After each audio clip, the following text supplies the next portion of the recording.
But there's another important rule about room for movement. Never cut tight to the wall.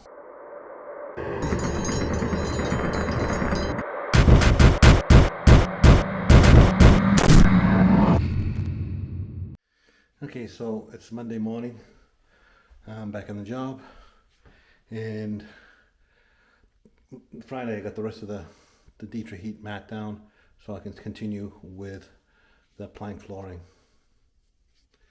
So I just laid out a few tiles to continue on to into this room here. And I've got all that crap in there that's in my way, and so anyway, so to make sure that you stay straight and true with the tile in there, a laser level really helps. I don't know if you can see the line down there on the wall, so I know I'm completely straight. So knowing that I'm completely straight, I can put some lines down now.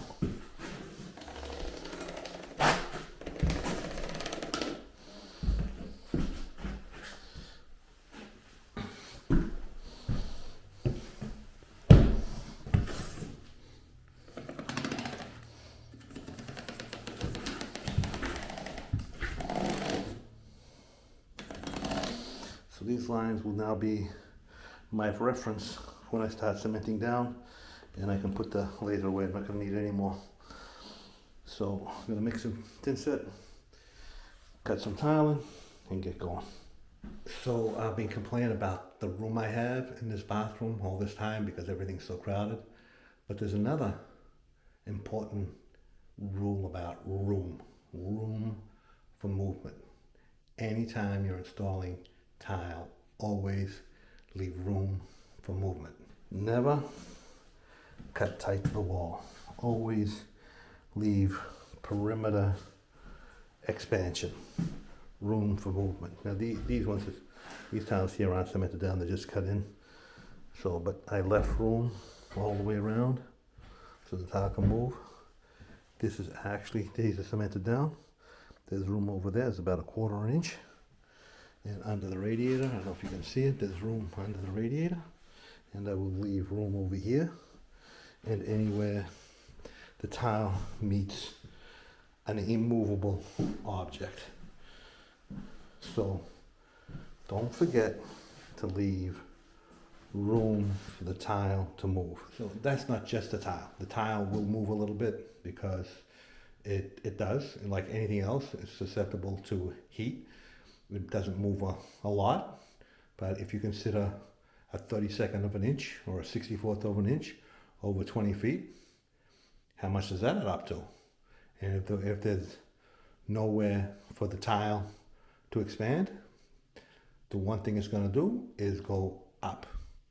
And if you're wondering whether that's true or not, go on YouTube, type in tenting tile, and look at the results. All those results of tiles popping and tenting is because no room for movement was left. So don't forget, leave room for movement. If you want to know what the exact rule is, go online, look up ANSI EJ171. Okay, so I got all this down. I just got to add one piece here. I've already got that cut right there. Just gonna put that one piece in.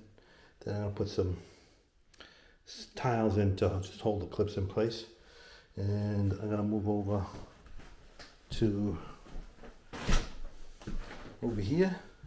Finish this over here, and then maybe add another row over here, or a couple of rows over here. Okay, so I got a fair bit done, but I'm kind of like work myself into corners again. So this is as far as I can go for today, but I got a good chunk of it done. So here we go. This area over here done. I got another row of tile down here, and I got all this done. Then I was kind of in a corner and I didn't want to have to walk on the tile, keep on walking on the tile. So I stopped over there. That's as far as I can step. So tomorrow I'll probably get most of whatever's left done, because I've only got